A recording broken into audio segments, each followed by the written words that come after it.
Northamptonshire completed a convincing innings and 9-run LV County Championship victory with 4 sessions of their match with Essex at Wantage Road to spare.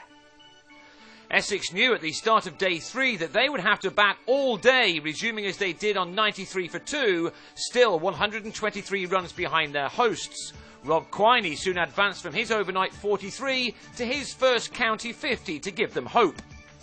The Australian took the total along to 114 with night watchman Maurice Chambers, but then the former chased a wide ball from David Willey and was annoyed with himself to edge to a diving David Murphy.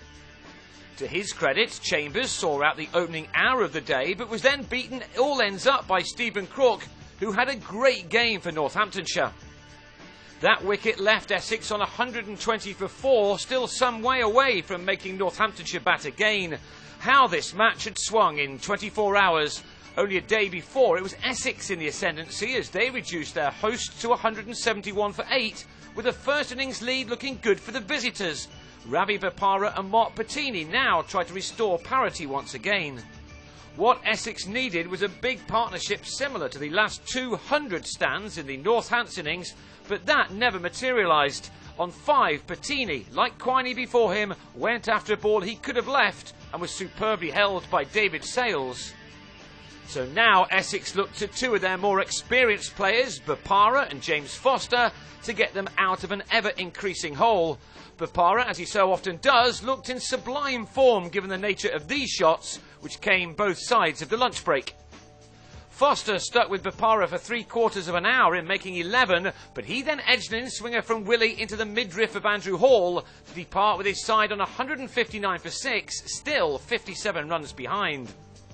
Bopara now had it all to do, although it was by no means a solo effort just yet, with Greg Smith at the crease and with Graham Napier still to come. But Willey, a man who on this form could yet match his father Peter in one day representing England, got 1 foot for his team over the winning line by snaffling a superb catch off his own bowling to dismiss Smith. And then in his next over, coming around the wicket, he induced the edge from Bopara.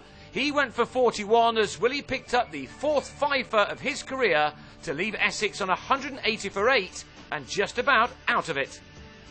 With Napier, a man who didn't really deserve to be on the losing side given his monumental efforts in this contest, there was still the slimmest of hopes that this game could turn again. He and Rhys Toppy spent 10 dogged overs, adding another 19 runs. But on the stroke of 3 o'clock, Napier had 1 dash too many and carved a ball from Hall to Crook to go for 13. And 13 minutes later, it was all over. Tymon Mills, the last man out, as his middle stump went cartwheeling back. Northamptonshire had cantered home to win by an innings. In fact, they fell only 1 run short of collecting maximum points from this match, a match the likes of Crook, Willey, who finished with 5 for 67, and Trent Copeland played a major part in.